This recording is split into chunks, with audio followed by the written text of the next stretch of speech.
Depending on the character's roles, some liberties to keep the plot moving are unrealistic. What I'm focused on is learned behavior, something you see over time. That is why I like series, because it starts to develop a character into a person and it constrains the writer into how the character can react. If you violate the spirit of the character, then you soon will find interest in the books will disappear. While the thoughts are inspired by the book, it does not imply the writer intended to inspire the thoughts I have. The closet raises its ugly head in Douglas and David's relationship.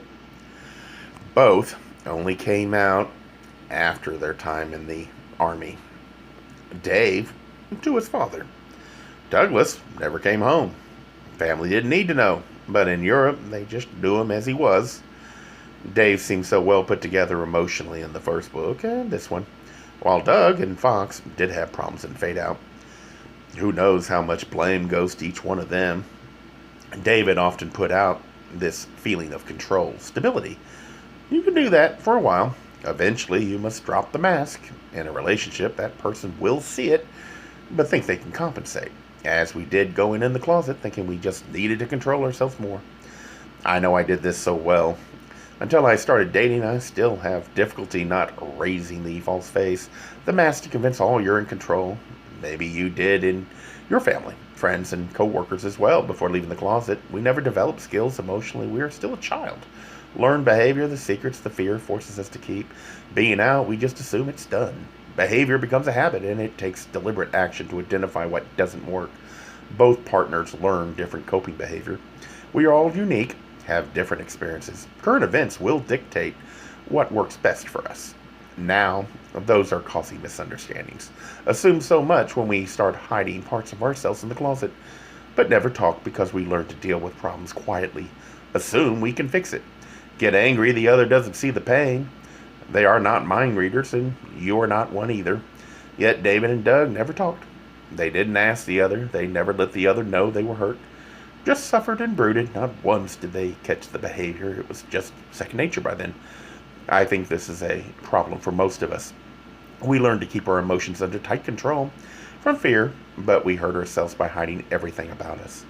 We don't want to be hurt by others. We believe others hurt us by forcing us in the closet, but we often never gave them a chance. It is us that hurt us that bad.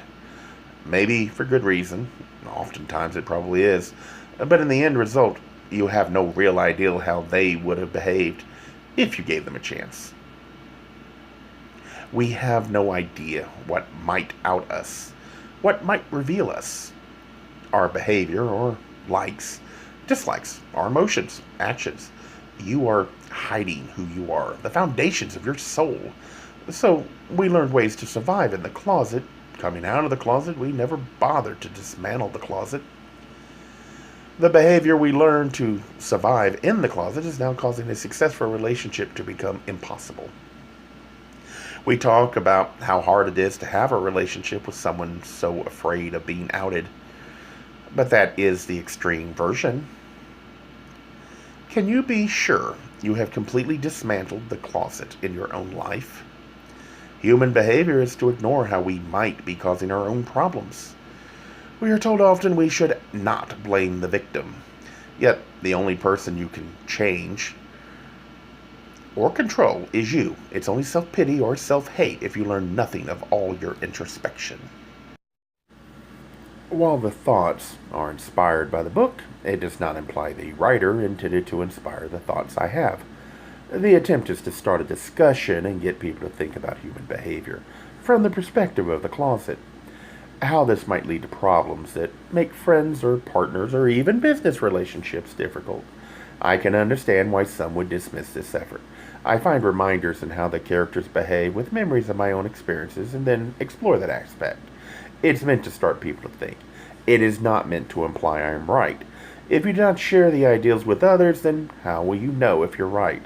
When talking, the focus should be on challenging and exposing your ideals, not in changing other opinions. That would only lead to frustration, since the only person you can change is yourself.